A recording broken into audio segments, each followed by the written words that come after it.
Hello, I'm Dr. Mary Ann Teitelbaum, and today we're going to talk about vitamin K2. Now, the information I'm about to present to you is extremely important for you to understand. I've made lots of videos, which are all important, in teaching you how to take care of your body, but I would highly recommend you listen to this one a few times so you fully understand it, because most people are unwittingly making lots of mistakes, which I'll be discussing here, causing all kinds of health problems from osteoporosis to cancer and diabetes, heart disease, and just about any other disease you can think of. And the answer to curing all these diseases lies in preventing them from occurring in the first place. And it's so easy to do. You just have to know this very important piece of the puzzle that I'm about to present here. Let me tell you a little story of how this information was first discovered, at least here in the Western world. Of course, the enlightened rishis of India who cognized Ayurveda already knew this information, but it took a very long time for that to reach the countries outside of India. So we had to learn it in the slow, arduous way, and in fact, most of us still haven't learned it, and that includes most doctors as well as the laypersons. So here goes. In the 1930s, one of the most prominent health researchers and dentists of the 20th century, Dr. Weston Price, spent 10 years traveling the world in search of the secrets to perfect health and longevity. He went to both remote places and the crowded cities of 14 different countries, looking for healthy people and doing extensive research on them. He wanted to see what their secret was for their robust health, compared to the poor health the Americans were experiencing. He found that those people who ate their indigenous foods had strong bones and perfect dental arches, minimal tooth decay, high immunity to tuberculosis, and overall excellent health, compared to those people who were introduced to modern foods, like white refined flour, white refined sugar, refined vegetable oils, and canned and processed goods. In other words, those who ate the food the way nature intended, whole grains, fresh fruits and vegetables, nuts and seeds, meats and dairy products, were extremely healthy. He ended up writing a book called Nutrition and Physical Degeneration, comparing the health statistics and photographs of those eating healthy with those who were eating processed foods. It became obvious to him after visiting so many people that those who ate the processed foods were much sicker than their indigenous counterparts who still lived in nature, eating the wholesome foods which grew in the areas in which they lived. But there was something that intrigued him for years, and he devoted a whole chapter discussing it in his book. And this is what I would like to talk to you about today, because just knowing this one bit of information will go a long way into giving you the radiant health that you're seeking. He had discovered a new fat-soluble vitamin. At first he thought it was vitamin D, but then he quickly realized it wasn't that. It hadn't been discovered yet, so he just called it Activator X. He believed it was a missing nutrient in our modern diet, and that its absence could explain many of our modern diseases. He was able to heal dental cavities, reduce oral bacteria, and restore life to sick and starving children who were near death by changing their diet to a more wholesome one, which included this Activator X, along with the natural unprocessed foods. He said Activator X was found in the butter fat of milk, in the eggs of fishes, and the organs and fats of animals. Its highest concentration was found in milk, when the cows were eating grasses, especially the quickly growing grasses which grow in the spring.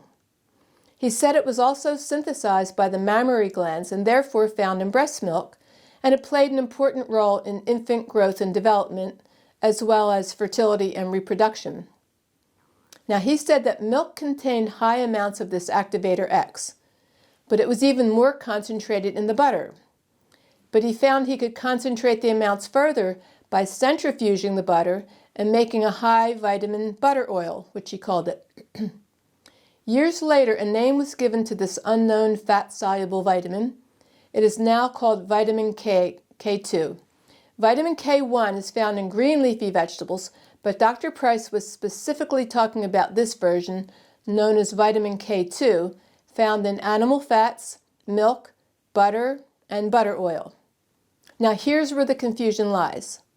Vitamin K2 has differing types of side chains, represented as MK4 to MK13. Now, MK means menaquinone. MK5 through MK13 are formed by bacterial synthesis. But the MK4 is Dr. Price's Activator X, which is unique, and it's the only form that is not the byproduct of bacterial synthesis, but it comes from animal sources.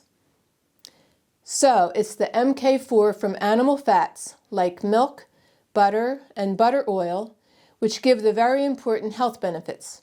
Note that butter and concentrated butter products like ghee contain 100% MK4. There are no bacterial MKs in these products. MK4 is the fat found in nature, which is designed for the growth and nourishment of all mammals. Only vitamin K and MK4 are found in the umbilical cord blood. The placenta actually blocks the MK7 while allowing the MK4 into the unborn child. And high concentrations of MK4 are also found in the placenta. And MK4 is needed for the development of the child. In fact, the traditional sacred foods for preconception and pregnancy were foods rich in MK4, and babies were always weaned onto foods containing high amounts of MK4. MK4 also helps in building strong bones and strong teeth. It also prevents cancer, diabetes, and other serious diseases. So let's stop right here and examine this a little further. This is very interesting. Let's look at the amounts of MK4 found in certain fats. Now, whole milk contains 10 units. Butter jumps up to 90 units as you concentrate the fat out of the milk. And Dr. Price concentrated the butter fat more by centrifuging the butter and creating a butter oil which contains 196 to 240 units. But look at this. Ghee contains the absolute highest amount, which is 270 to 360 units. The ancient doctors were so wise to recommend concentrating the MK4 in this way. Of course, they didn't have the name for MK4, but they knew at their high level of consciousness that eating ghee, the essence of the cow's milk, would be very good for the developing child's brain as well as for the mother's fertility. Now we have solid research showing how correct they were. And they knew how to make it very concentrated by making yogurt from heavy cream, churning that into butter, and then simmering out the water and dairy solids, which is known as clarifying the butter, which concentrates the MK4. Vitamin K2 directs any and all calcium that comes into your body into the teeth and bones and away from the arteries, joints, and other organs and glands for good reason. This is why Dr. Price found hundreds of specimens of people who had problems with their teeth and dental arches who were deficient in MK4, but those who ate these concentrated forms of fats had no problems with their bones or teeth. And again, the ancient doctors were prescient in stating that the fat tissue was the raw material for the bone, that you need a good quality fat tissue to be converted into good quality bone tissue. Now here's the sad part. For years, doctors have been telling people to avoid cholesterol and eat low-fat diets. Just about the whole world changed their eating habits and started ingesting refined vegetable oils once doctors proclaimed that we should discard butter and instead eat margarine. Even in India, ghee factories opened up making ghee from margarine. This is when our health really took a nosedive. People started developing osteoporosis, dental cavities, arthritis, and heart disease at epidemic levels. Women became infertile and children began developing all forms of speech and developmental delays. Even to this day, most restaurants continue to cook with a blend of refined vegetable oils. This is even true of all the health food stores who advertise that their baked goods are baked with oils and not butter, thinking that this is a healthy thing to do. And they don't realize that these oils oxidize at these very high baking temperatures and are very dangerous for our health. It became obvious that when you heat the vegetable oils, they form a plastic which clogs the arteries, causing all the strokes and heart attacks that we're witnessing today. So nowadays, people are moving away from the polyunsaturated vegetable oils and instead are turning towards eating the more saturated fruit oils like avocado and coconut oil. These oils are somewhat heavy and hard to digest. people should learn about ghee. It is saturated, but it's very easy to digest. And it provides the very high doses of vitamin K2, MK4 that our bodies crave. This was also very interesting to note. Dr. Price called this nutrient Activator X because he said that it acted as an activator or catalyst which aided in the absorption and assimilation of all the nutrients from our diets, the protein, minerals, and vitamins. He stated, quote, "It is possible to starve for minerals that are abundant in the foods eaten because they cannot be utilized without an adequate quantity of the fat-soluble activators," unquote. In other words, the amounts of nutrients we absorb into our cells depends on these fat-soluble vitamins. The ancient doctors knew this as well, which is why ghee is used as the base of many Ayurvedic herbal preparations.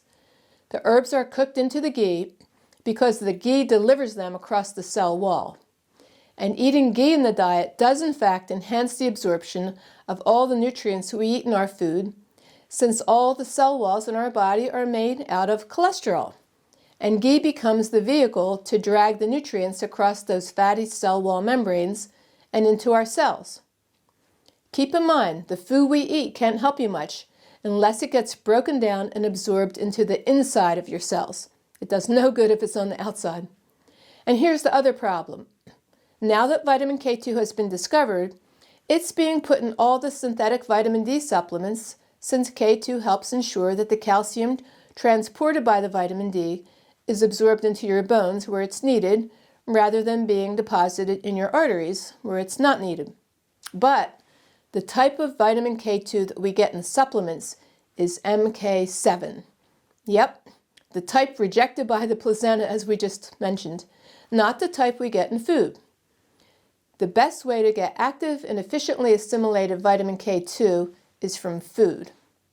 Now, an NIH-funded study involving 27,000 people over a 6-year period found that the health benefits associated with adequate intakes of vitamins came from getting these nutrients through eating food as opposed to taking the synthetic vitamin supplements. There has been other research in 2018 by Nolan Chatron and his group who demonstrated that MK4 had strong binding in the tissues, whereas the MK7 showed shaky binding and no stability, leading to MK7 binding failure, which means that it's not bioactive and at a very deep level cannot be utilized by the tissues. MK4, on the other hand, is very strong in its binding capacity, very stable, and promotes healthy binding of calcium, so it can be taken to the teeth and bones and away from the tissues and arteries. And this all points up again to what the ancient rishis were trying to tell us. We want our nutrients to contain pranic energy, which means that they should be grown outside under the healing rays of the sun and the moon. This echoes Dr. Price when he stated that synthetic supplementation drowns out the wisdom of our ancestors. The knowledge that all health starts with nutrient-dense whole foods. As Dr. Price has stated, quote, "People of the past obtained a substance that modern generations do not have," unquote. And now we know this substance is his Activator X, now known as vitamin K2, MK4.